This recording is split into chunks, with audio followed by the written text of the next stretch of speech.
limão, açúcar, hortelã, gelo, soda e rum. 6 ingredientes que traduzem em sabor a cultura de um povo e que, por decisões históricas, quase ficou esquecido no tempo. Considerado o primeiro coquetel clássico nascido fora dos Estados Unidos, ele é muito querido por onde quer que seja servido. Num dia de calor, então, não há quem resista ao refrescante coquetel de hoje. Eu sou Felipe Romano. E eu, Gustavo Zaparoli. Sinta-se em casa, você é nosso convidado deste programa. Aceita um mojito? E você, vai beber o quê? Começa agora Barman das Horas Vagas. Cultura alcoólica para amadores.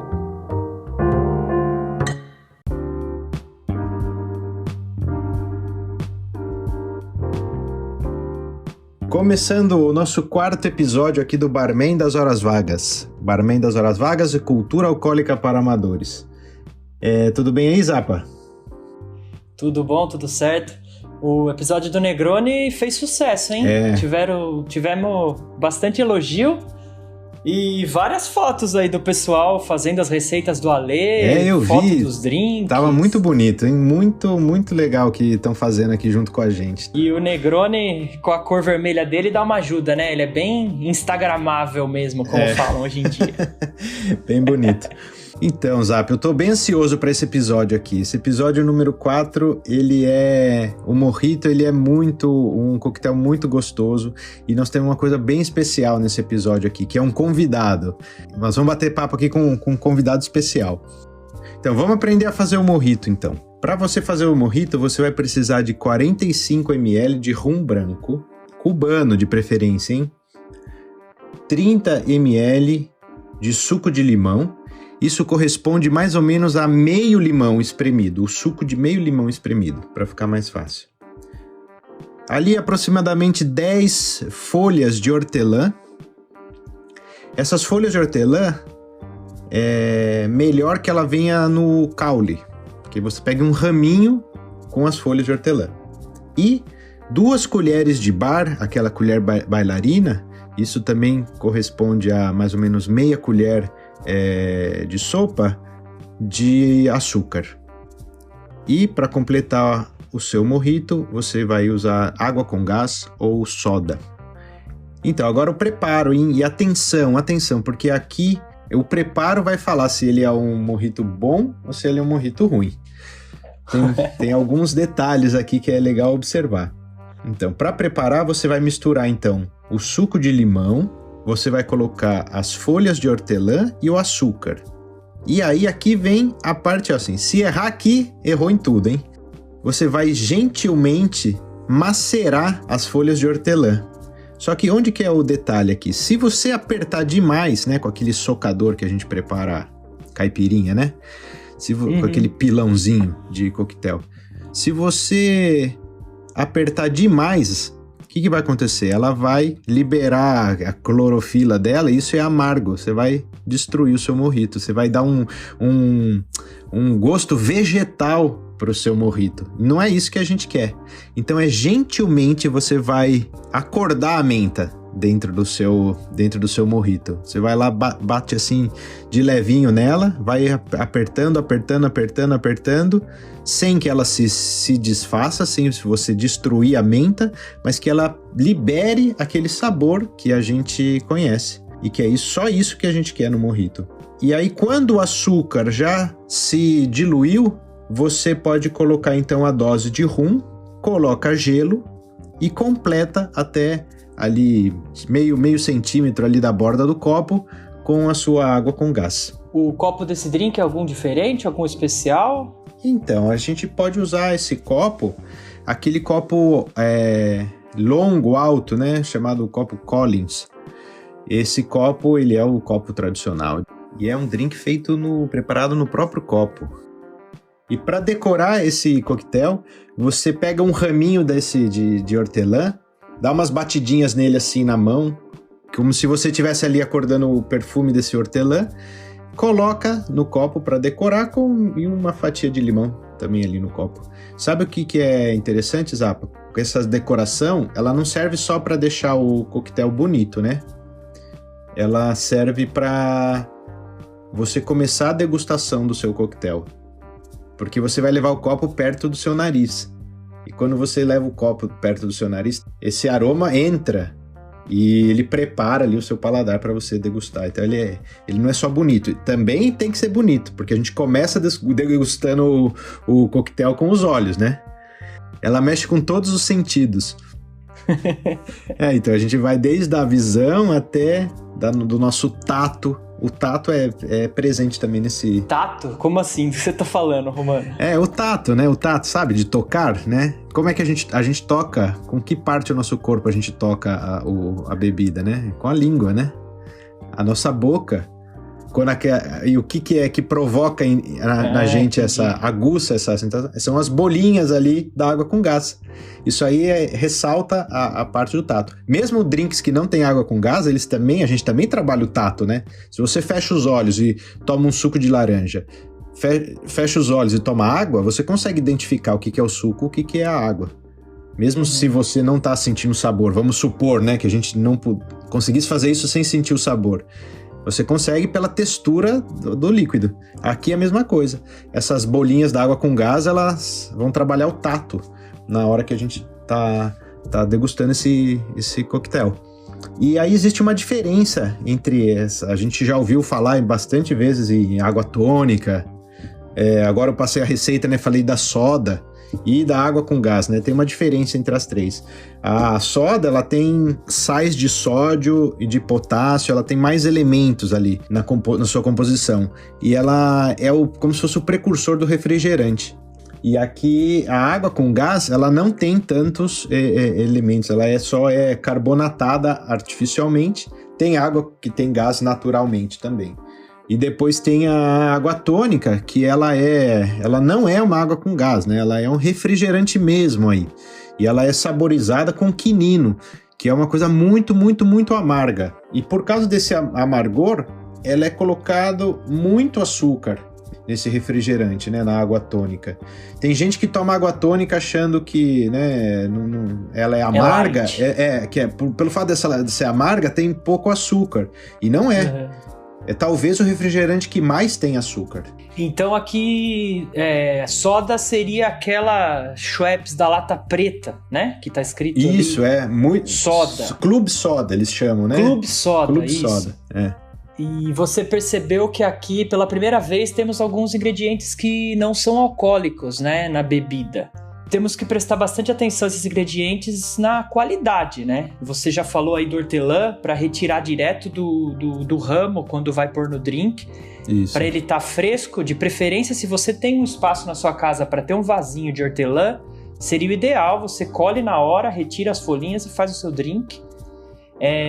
A hortelã é super fácil de manter, super fácil. Ela cresce que nem erva daninha. Então um detalhe que eu queria só frisar aqui, por que eu falei na receita para não tirar as folhas do ramo e colocar só as folhas na receita? Porque, na verdade, o sabor mais intenso da menta não tá na folha, tá no caule dela.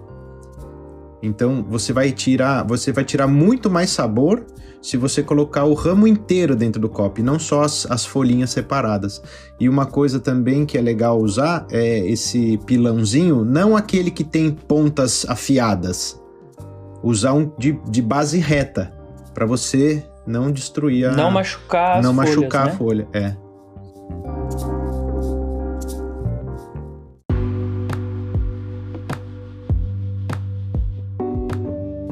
A história da origem do mojito se entrelaça com outro drink e é como se fosse um quebra-cabeça, montado com diversos fatos que se misturam com a própria origem e história do país que nós vamos falar hoje, que é Cuba. Uhum. Antes de 1500, as populações que habitavam Cuba e as ilhas do Caribe já utilizavam uma mistura de limão, hortelã, conhecida para curar disenteria. Era um remédio, né, deles ali, dos indígenas que já moravam nessa região. O hortelã não era bem o hortelã que nós conhecemos hoje, mas era uma erva ali do mesmo gênero da família. Assim como a menta, né? Você, inclusive, em algum momento na receita falou de menta, falou de hortelã. Me confundo um pouco. Podemos considerar a mesma coisa, ainda mais para fazer receita de drink. Dá pra usar menta, dá pra usar hortelã. A menta é um pouco mais agressiva, né? E essa que tinha lá em Cuba era uma outra que é conhecida lá por eles como erva buena. Então, os indígenas já conheciam essa mistura que curava alguns problemas estomacais. Depois chegaram os espanhóis, o descobrimento, trouxeram a cana para ser plantada em Cuba. E um outro fato conhecido é que durante a produção do açúcar, são gerados vários resíduos, como as espumas que se formam durante a fervura do caldo e o melaço, que é a fase de cristalização do açúcar, também é um resíduo. A maior parte disso era jogado fora. E aí alguém ali descobriu, acidentalmente, que eles fermentavam e ficava alcoólico e podia ser consumido. Essa é a origem do aguardente de cana em todos os países da América que plantaram cana. Inclusive a palavra aguardente quer dizer água que queima. E todo mundo que já deu um gole numa pinga sabe do que eu tô falando, né? Aí em 1586, o pirata Francis Drake, que era inglês, ele parou em Havana com uma epidemia de disenteria e escorbuto a bordo do navio. Então, escorbuto era aquela doença, né? Da falta de vitamina C. Isso, típica das navegações, né? Isso, que dá o sangramento nos dentes, né? E hoje em dia se sabe que era falta de vitamina C, mas na época eles não sabiam. E eles desceram em Havana e os indígenas deram para eles aquele remédio que eles conheciam, que era a mistura de limão com hortelã. Os piratas já estavam acostumados a tomar esse aguardente, misturaram e melhoraram. Uhum. Porque além do limão e o hortelã ser bom por causa da vitamina C e pro estômago, né? A própria bebida alcoólica, né? Durante a fervura que faz para destilar, para fazer a bebida alcoólica, mata qualquer bactéria de cólera, por exemplo, que pudesse ter na água. Então é muito mais seguro você tomar o álcool numa viagem de navio, do que água, né? Por mais contraditório claro. Que hoje pareça, na época, do que uma água guardada num barril de madeira contaminada que eles iam tomando dias e dias. Então, assim, acredita-se, inclusive, que foi isso um dos sucessos das navegações dos ingleses sobre outros, que eles já conheciam esse remedinho aí caseiro que no fim deu uma vantagem para eles, morria menos pessoas de doença. A gente tem uma versão dessa bebida que você descreveu aí, que é feita com gin, que é o gimlet. O gimlet é isso também, com essa origem muito parecida com ela, que é também na época das navegações. Das navegações. O gin com limão, e aí eles se curavam assim. Essa bebida ficou conhecida como draque, porque era o modo como os espanhóis chamavam o pirata, né? O nome dele Francis Drake. Os espanhóis chamavam ele de Draque, que também quer dizer dragão. El Draque. Em espanhol, El Draque. Porque para os espanhóis ele era um pirata que saqueava cidades, roubava ouro e tudo mais. Para a Inglaterra ele era um corsário, que é um nome mais bonito de um cara contratado para roubar outras pessoas e trazer dinheiro para a rainha. Mas para os espanhóis ele era o vilão, El Draque. Séculos depois, já na época do colonialismo espanhol em Cuba, já estabilizado, né? Essa bebida, originária ou não do draque, não importa, ela ainda era muito consumida pelos escravos nas plantações de cana, com a mistura do açúcar e hortelã para quebrar o gosto forte do rum.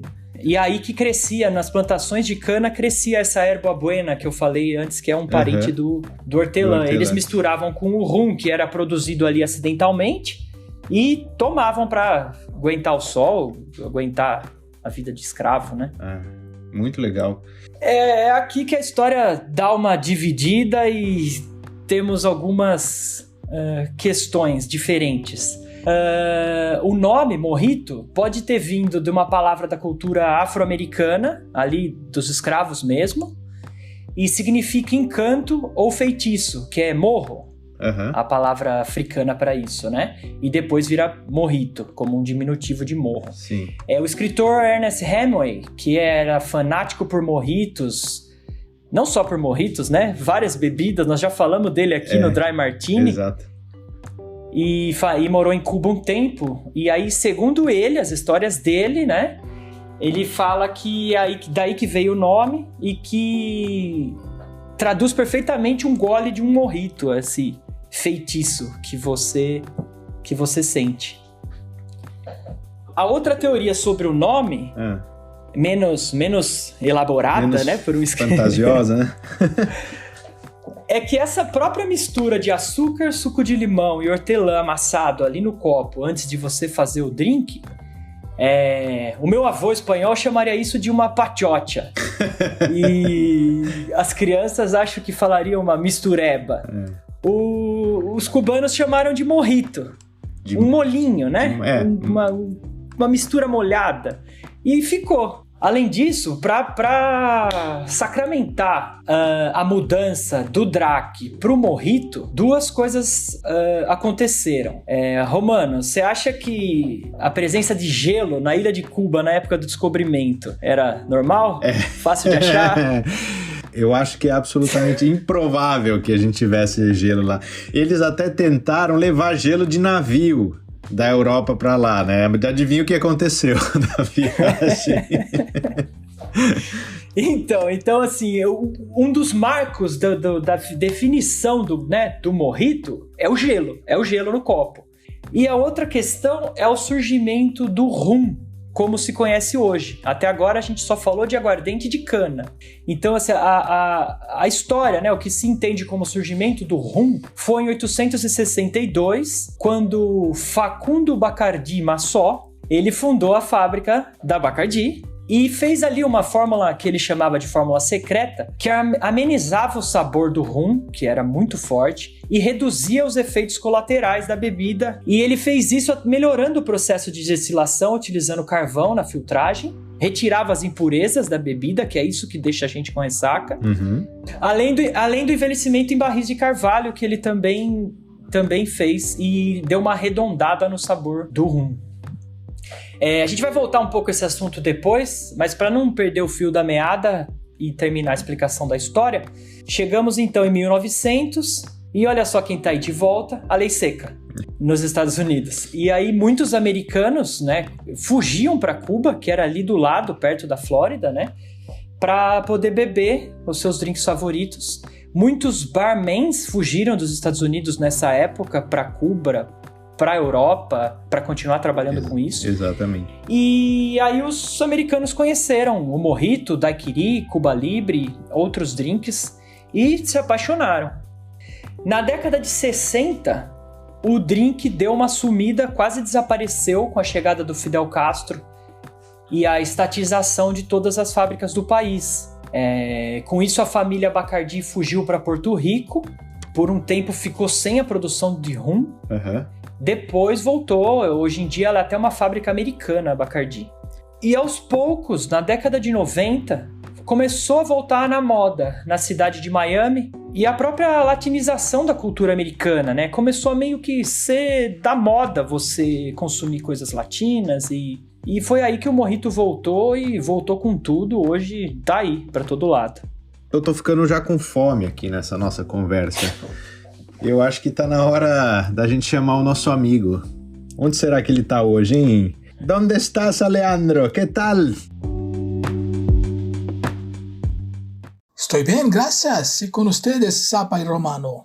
E com você que nos ouve agora, tudo bem? Meu bom dia, boa tarde, boa noite e, claro, você é meu convidado e minha convidada. Sente-se aqui comigo à mesa, pegue o seu mojito e vamos bater um papo, conversar um pouco sobre como harmonizar esse drink maravilhoso com diversos aperitivos. Seja bem-vindo, bem-vinda à coluna Beber e Comer. Beber e Comer, com Ale Staggetti. A culinária cubana, ela tem história, assim como o mojito tem história, né? Tudo muito cheio de cor e de sabor e que lembra muito mesmo a culinária brasileira. Isso certamente se deve porque carregamos as mesmas influências, né, indígenas, né, das Américas, os europeus que logo depois vieram para descobrir o novo continente, e os africanos que vieram um pouco depois, e assim por diante, né? Na ilha de Cuba você tem aí também outras influências mais adiante dos holandeses e até dos chineses com a imigração. E tudo aquilo então que era até então, antes da descoberta pelos europeus, a base de raízes, de pesca e da fruta, passa então a sofrer essas interferências culturais que enriqueceram e muito a culinária de Cuba e que se aproxima muito do que a gente tem aqui no Brasil. Essa mistura de cultura e a própria posição geográfica que Cuba tem hoje nos trópicos garante ela uma riqueza ainda maior de cor, frescor e sabor por conta da pesca, né, frutos do mar, que é uma coisa muito abundante, e de frutas, né, frutas além das que a gente já conhece, algumas outras mais exóticas que ajudam a enriquecer a ilha.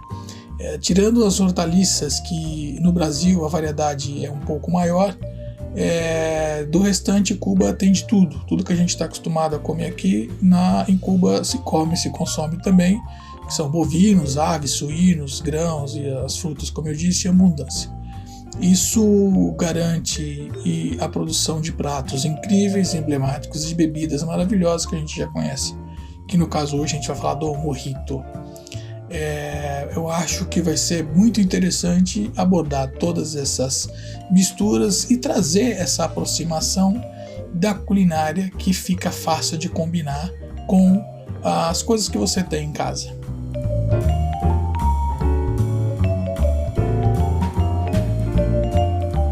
Bora lá, vamos fazer a harmonização, a combinação de aperitivos ou até alguns pratos inspirados na ilha?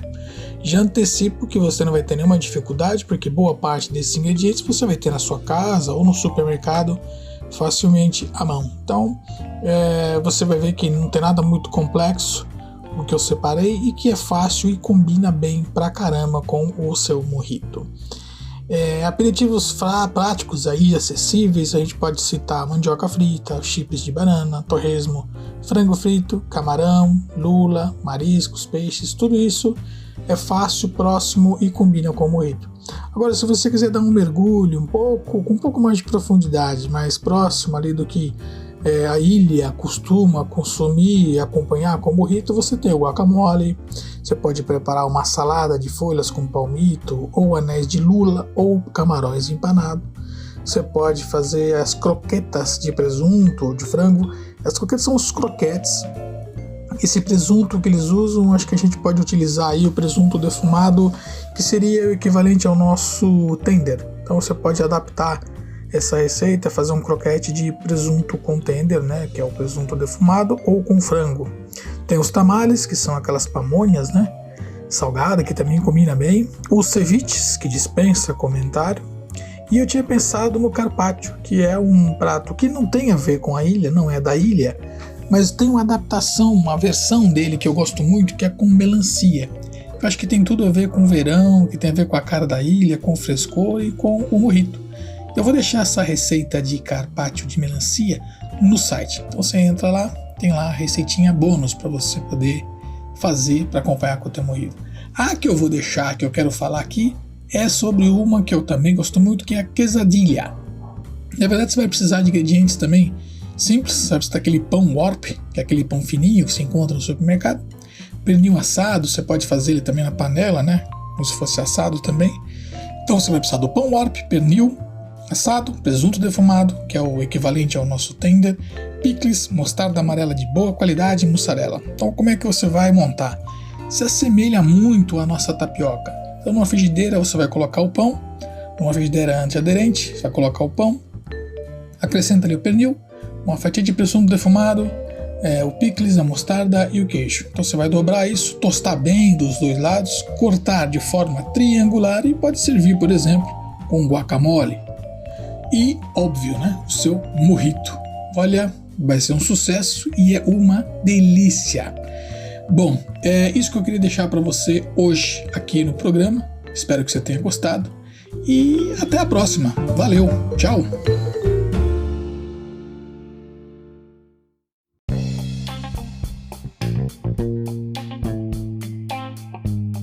Graças, Ale.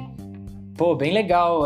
Quesadilha, eu adoro. Com mojito, então, excelente. A gente falou lá no drink que, de preferência, o mojito se faz com um rum cubano.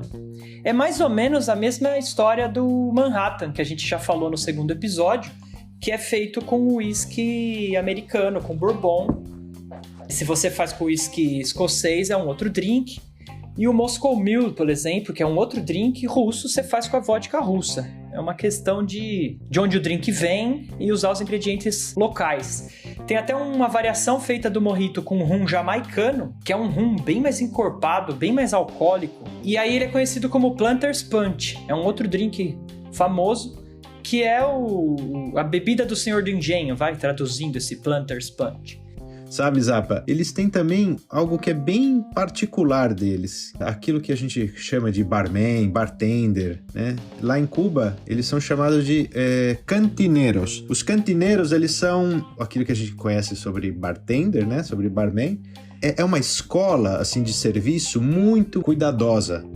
Por exemplo, tem muitas regras, assim. Um cantineiro, ele não pode ter nenhuma barba na cara, assim, nenhum pelo facial. Ele não pode ter bigode, não pode ter barba, cavanhaque, nada. Você nunca vai poder trabalhar de cantineiro, então. Não, infelizmente, porque a barba eu não vou tirar. Eles sempre têm que estar muito bem barbeados, eles sempre têm que estar vestidos no mínimo, com camisa, gravata e colete. Aí tem também o paletó por cima. Eles usam sempre uns pins, né? Uns broches assim na lapela. E eles têm uma coisa muito engraçada, porque eles têm também a formação para interagir no ambiente do bar. Então tem a banda que sempre tocam e os cantineiros também tocam algum instrumento. Então eles, no meio ali de servir um drink ou outro, ele vai lá, toca um chocalho, uma maraca, um trompete, seja lá o que for ali. Eles interagem com o ambiente do bar.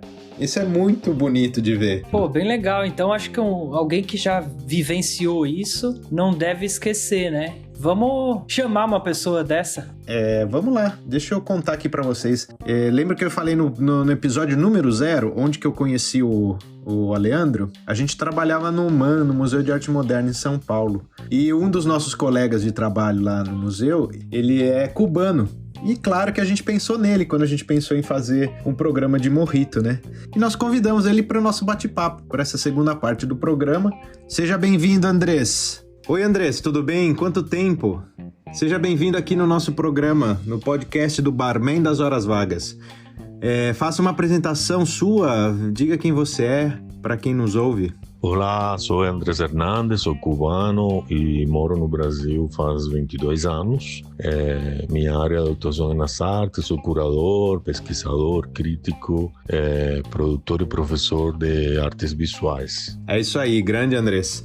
Escuta, a gente preparou aqui 3 perguntas bem simples para a gente ouvir de um autêntico cubano o que significa o mojito. A minha pergunta seria: em que lugar o mojito ocupa na cultura cubana? E qual que é a relação dele com o mundo das artes? Onde que ele se encaixa ali no mundo das artes e na cultura cubana? O mojito é sinônimo de cultura cubana. No mundo inteiro você associa o mojito com Cuba, e chegando em Cuba é uma das coisas que dos drinks, não? Que é sinônimo de Cuba. Ele, pela própria história, não tem uma origem assim bem definida, mas pensa-se que ele surge no século XVII com os corsários, é uma das versões. E hoje em dia é o drink assim, junto com o daiquiri, que tem toda também essa combinação ou essa relação com Ernest Hemingway, mas mojito é sinônimo de Cuba, assim, quando se fala de drinks e de bebidas. Com relação às artes, especificamente, ele se inserta nessa relação cultural. E quando há aberturas, enfim, de forma geral, eu trabalhei na Bienal de Havana e nessa época, sobretudo as exposições de artistas ou estrangeiras, de artistas internacionais, sempre tentava-se de que dentro do cardápio, enfim, tivesse o mojito como parte da identidade, com uma relação simbólica com Cuba. Ah, tá legal. Viu, você, Andrés, você vivendo tantos anos já no Brasil, você consegue identificar, assim, alguma diferença entre o mojito que é feito lá em Cuba e o mojito que é servido aí no Brasil? E como que você vê, assim, se o mojito sofreu alguma enculturação nacional, se ele recebeu algum aspecto próprio de enculturação? Nessa questão da enculturação no Brasil, acho que no mundo todo ela tem essa questão do rum, do mojito ser oriundo, não? De ser criado com rum cubano, e as particularidades da terra, o sabor, acho que fazem a diferença, mas hoje em dia com a globalização e com essa circulação internacional, acho que aqui no Brasil mesmo você encontra Havana Club, mesmo que é o mojito original com o Bacardi cubano, que hoje em dia lá é o rum Santiago de Cuba, mas tem outros rums muito bons do mundo todo, o próprio Bacardi fabricado no mundo todo, e que não perde o fato de ser feito aqui. Eu acho que a pior questão é a alteração das doses de cada um dos ingredientes. Já aconteceu que fui a algum bar, alguma coisa aqui no Brasil, e as proporções, por exemplo, era mais hortelã que rum. Então eu falei, não quero limonada, eu quero um mojito bem cubano, assim. Ai. Não, mas a limonada aí já é demais, né? Isso aí até a gente passou aqui na receita, que é a coisa crucial ali, um momento que é decisivo na preparação do mojito são as proporções e é o cuidado que você tem principalmente com a hortelã. E agora, para fechar a nossa entrevista, hein? Qual é a memória afetiva assim, mais significativa que você tem em relação ao mojito?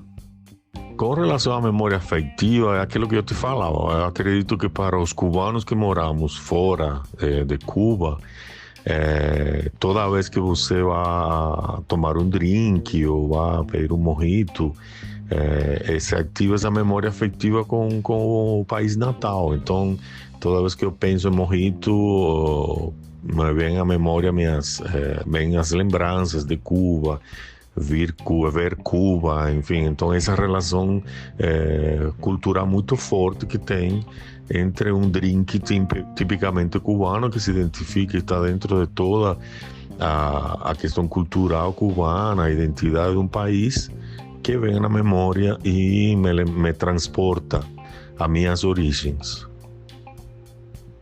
Ah, que bonito isso aí. Eu morando também fora do Brasil, né?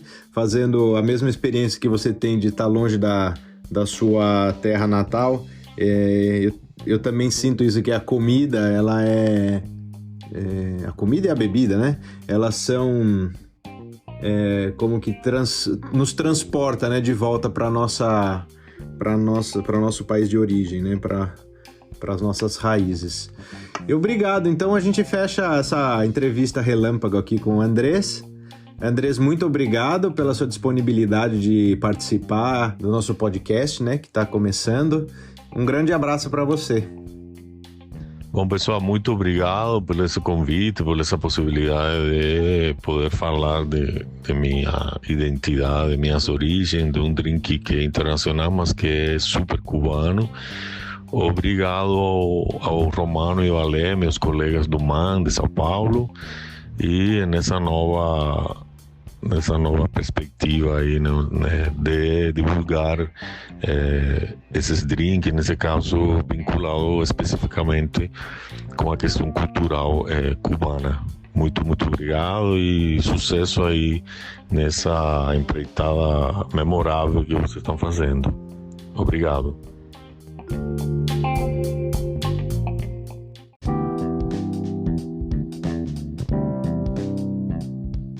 Então o que o Andrés falou é bem o que a gente tá, né, tentando mostrar nesse programa desde o começo. É um sinônimo da cultura cubana, tanto o mojito quanto o daiquiri. E como o próprio Hemingway falou, voltando a ele, né, uma citação: meu mojito em La Bodeguita, meu daiquiri em La Floridita. Ele falava isso bastante, pelo que se dizem. São 2 restaurantes diferentes, a Bodeguita e a Floridita, em Havana, e que parece que o Hemingway frequentava muito para tomar essas bebidas. Mostrando a identidade de Cuba, né? Aqui você é recebido assim, o mojito é o nosso drink. Acho que é mais ou menos a ligação que nós temos aqui com a caipirinha, né? Claro. O pessoal de fora, caipirinha, Brasil, feijoada, né? Mas vamos deixar a cachaça pro... O próximo episódio. Eu queria falar um negócio aqui, Zá, porque pensando nessa origem e naquilo que o Andrés também falou, de você ter uma bebida, né, como identidade nacional, isso acontece também com a comida, né? E um movimento que eu vejo aqui na Dinamarca é que eles estão tentando criar uma nova identidade para a comida, para colocar uma nova identidade na cozinha dinamarquesa, como é a cozinha nacional. E eu vejo que eu fazia parte de um clube gourmet aqui, que a gente recebia alguns palestrantes e fazia comida junto também e tal. E uma dessas pessoas veio aí, que trabalha até com aquele restaurante super renomado, que é o Noma. E toda a série de TV aí de comida tem o Noma, tem... Tem o Noma, né? Então, lá em Copenhague. Veio uma moça que trabalha com eles lá para explicar o que seria essa nova comida dinamarquesa. E eu fiquei super incomodado e eu fiquei pensando, refletindo bastante nisso. O que faz uma comida ser a comida nacional? E a conclusão que eu cheguei ali, averiguando assim, né, é muito fácil de você constatar isso. É só pensar o que é a comida nacional nos países que a gente conhece, que a gente sabe. No Brasil mesmo, feijoada, de onde vem a feijoada e tal. Todas essas, e também já confirmando isso na história do mojito que você contou. Tudo que é uma coisa que é a identidade de um lugar, ela não é imposta. Não foi alguém que chegou e falou, agora a partir de hoje vocês vão comer feijoada e a feijoada vai ser o prato nacional. Ela vai surgindo, acho que essa é a própria definição ela surgindo de cultura, né? E da onde ela vem? Ela vem, geralmente, aliás, quase que sempre, dos pobres. Por quê? O que acontece? O cara tem necessidade de ser criativo com poucos recursos. Isso vai sendo uma coisa que vai passando de um para outro e tal, uma coisa natural mesmo. E aqui, qual que é o problema aqui? Na Dinamarca não tem pobre, digamos, né? Tem gente... nesse sentido, digamos, seria um problema, entre aspas, que você não é colocado em situações que você tem que ser criativo. Você quer comer um negócio, você vai lá, compra e faz.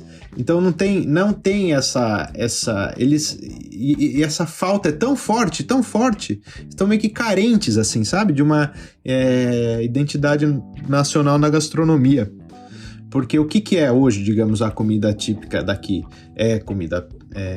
O porco, carne de porco, muita batata, comida com bastante gordura, porque isso era aquilo que eles precisavam para suportar o frio. E agora eles querem colocar uma culinária toda cheia de grãos, cheia de frutinhas vermelhas e tal, algo muito leve, assim, sabe? Muito leve em comparação. Eles querem tirar essa coisa da gordura espuma de líquen com ovas de peixe, né? Um negócio que... Quem que come isso em casa, assim, né?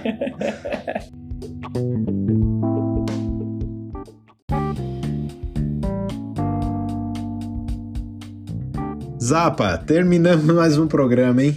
Quem diria? Chegamos aqui ao final do 4º episódio do Barman das Horas Vagas.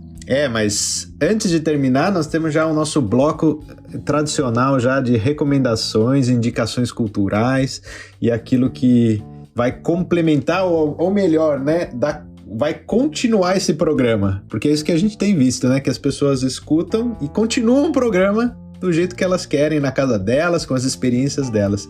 E você que está ouvindo não vai ficar sem a nossa recomendação no dia de hoje. Você tem alguma coisa para recomendar, Zapa?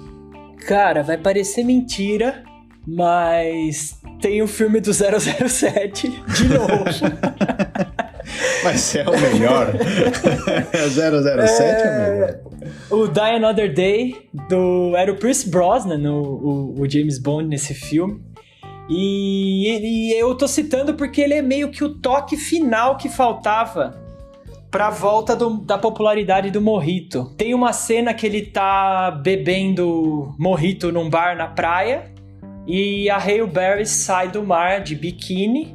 Ele tá lá olhando com binóculo e aí ele fala: mojito, você deveria provar. E o resto é história, né?